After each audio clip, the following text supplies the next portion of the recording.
दोस्तों पिछले 24 घंटे में राम मंदिर को लेकर घटनाक्रम तेजी से बदला है और अब हालात ऐसे हो चले हैं कि अगले 48 घंटे में बहुत सारे लोगों पर गाज गिर सकती है, तलवारें लटक चुकी हैं। रिपोर्ट आनी बस बाकी है और उसके बाद चंपत राय से लेकर अनिल मिश्रा तक टारगेट पर है। इनके साथ क्या होगा ये तो आने वाला वक्त बताएगा, लेकिन जिस तरह के संकेत मिल रहे हैं वो मैं आपको बताता हूं। देखिए खबर, भास्कर की यह खबर है, लिखा है राम मंदिर चढ़ावा चोरी, चंपत राय पर एक्शन लगभग तय, ट्रस्टी अनिल भी हटाए जा सकते हैं। एसआईटी आज लखनऊ लौटेगी, योगी को रिपोर्ट सौंपेगी। खबर में अंदर लिखा है राम मंदिर में चढ़ावा चोरी के मामले में स्पेशल इन्वेस्टिगेशन टीम यानी कि एसआईटी की जांच में 150 संदिग्धों के नाम सामने आए हैं। इसमें से 25 लोगों पर कार्रवाई के आसार हैं। जिन लोगों से एसआईटी पूछताछ कर रही है उन्हें अगले आदेश तक कहीं बाहर ना जाने की चेतावनी दी गई है।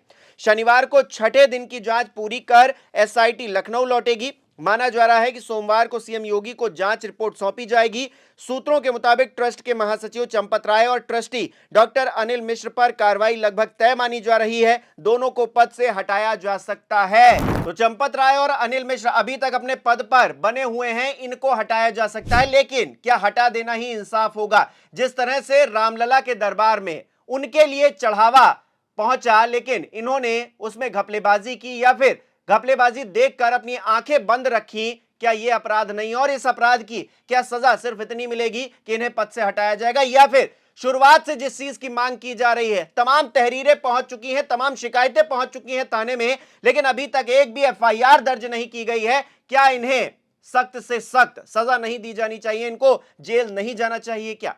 खबर में आगे देखिए क्या लिखा है। मंदिर के निर्माण प्रभारी गोपाल राय को भी पद से हटाया जा सकता है। शुक्रवार को एसआईटी ने मंदिर परिसर में करीब 6 घंटे तक जांच की। टीम ने चंपत राय, अनिल मिश्र और गोपाल राव से अलग अलग पूछताछ की, साथ ही एसबीआई बैंक के मैनेजर और कैशियर से भी सवाल किए। एसआईटी गोपाल राव के भतीजे आनंद और राम मंदिर कर्मचारी सोमेश आनंद से भी पूछताछ करना चाहती थी, लेकिन वो नहीं मिले। सूत्रों के अनुसार उनका फोन स्विच ऑफ बताया जा रहा है, यानी कि कुछ लोग ऐसे भी हैं जो घबरा रहे हैं, जो डर रहे हैं। उनको पता चल गया है कि अब संकट की घड़ी आ गई है, अब सब पोल खुल गई है, अब भागो, अपने आप को बचाकर भागो। कुछ लोग तो भाग नहीं पा रहे हैं, लेकिन जो लोग भाग पा रहे हैं, जिन लोगों को लग रहा है कि हां हम बच सकते हैं, वो लोग अपना फोन स्विच ऑफ करके इधर उधर निकल गए हैं। लेकिन क्या वो लोग बच पाएंगे?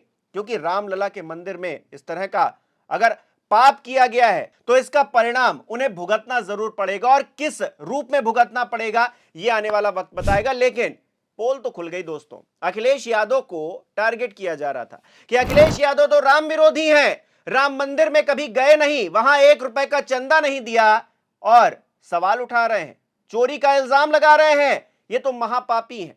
लेकिन रामलला का प्रकोप देखिए दोस्तों, अखिलेश यादव ने जो जो बातें कही वो सही साबित हुई, और उसके बाद हर कोई बेनकाब हो गया। जी हां, जितने चेहरे थे वो सारे बेनकाब हो गए।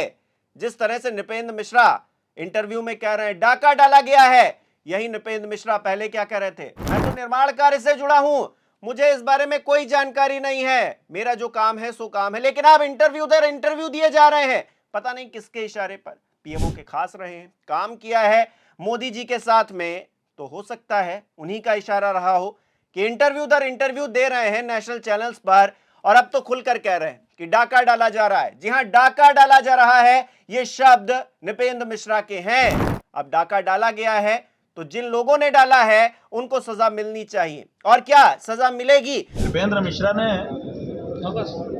गोली चलवाई थी मुलायम सिंह के समय में कार सेवकों के ऊपर, महाराज जी। अब वो वहाँ पर बैठ के मंदिर बनवा रहा है, जिसने हमारे कार सेवकों के ऊपर गोली चलवाई, हमारे भाई मारे गए, उसको वहाँ मंदिर के परिसर में देख करके कौन खोलता है हम लोग, और किस रूप में देखें उसको बताओ। अगले 48 घंटे बहुत ही ज्यादा निर्णायक रहने वाले हैं। सीएम योगी आदित्यनाथ तक रिपोर्ट पहुंचेगी, जो प्राथमिक रिपोर्ट है वो पहुंचेगी, तब किसको किसको नापा जाएगा, कौन कौन टारगेट पर होगा।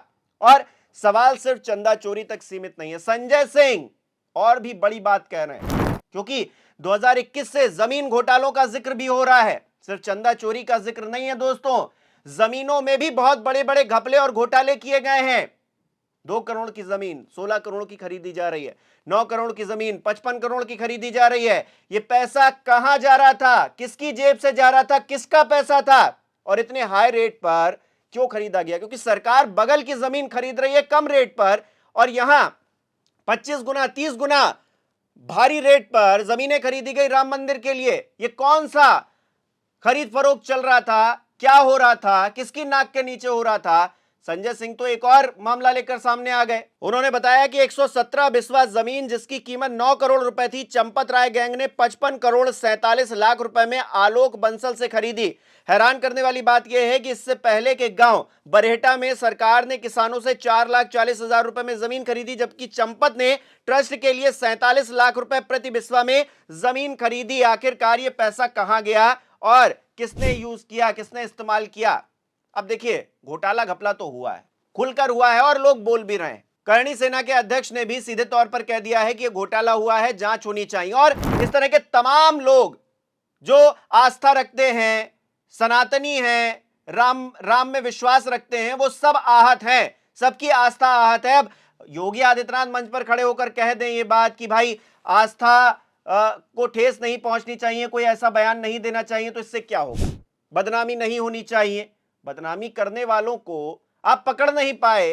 पिछले 5 साल से खेल चल रहा है। अखिलेश यादव जब सवाल उठा रहे हैं, जी हां, अखिलेश यादव सवाल उठा रहे हैं तो उनको गालियां दी जा रही हैं, जबकि अखिलेश यादव का धन्यवाद किया जाना चाहिए कि अखिलेश यादव ने इतना बड़ा मामला खोलकर सामने रख दिया, जिसके बाद जांच हो रही है। और अब चंपत राय, अनिल मिश्रा और इनके सरीखे जितने भी 25 या 150 लोग जो संदिग्ध हैं, उन पर तलवार लटकी है। अखिलेश यादव ही तो इसके पीछे हुए ना। वो सवाल ना खड़ा करते तो जैसा चल रहा था वैसा चल रहा था। राम राज्य जहां पर लूट खसोट मची हुई है।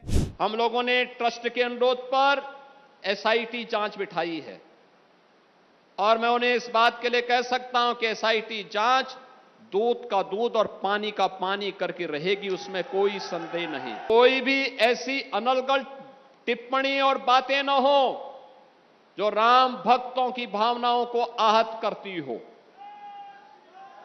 राम भक्तों की भावनाओं को आहत करती हो। अगर किसी के पास कोई डॉक्यूमेंट्री प्रूफ है, वे कृपया एसआईटी को उपलब्ध करवा दें, एसआईटी को दे दें, एसआईटी जांच करके देगी।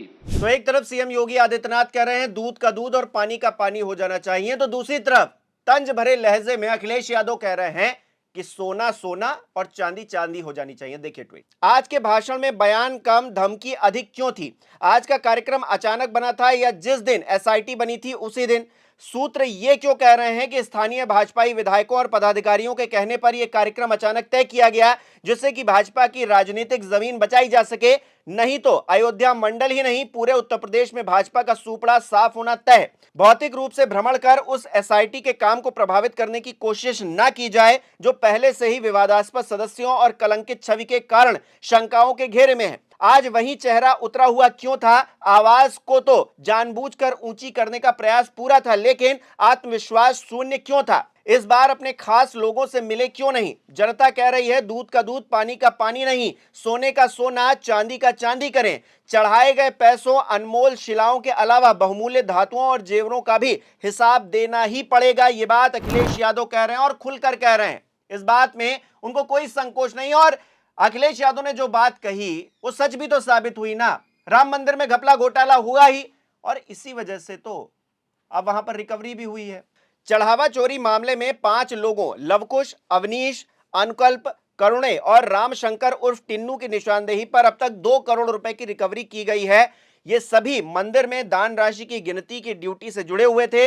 मंदिर ट्रस्ट के कर्मचारी टिन्नू के घर से 13 जून को सोना मिला था। हालांकि सोना कितना है ये अभी तक कंफर्म नहीं हुआ है, यानी कि रिकवरी भी हो रही है, लोग भी अब सामने आ रहे हैं। संदिग्धों की लाइन जो है वो लंबी होती जा रही है, लेकिन अपने आप में बड़ा सवाल फिर भी है। एक एफआईआर इस पूरे मामले पर दर्ज नहीं की गई है, एक आदमी को अपने पद से हटाया तक नहीं गया है। और अब कहा जा रहा है, दावा किया जा रहा है कि चंपत राय से लेकर अनिल मिश्रा और जो 150 संदिग्ध हैं उन पर तलवारें लटक गई हैं।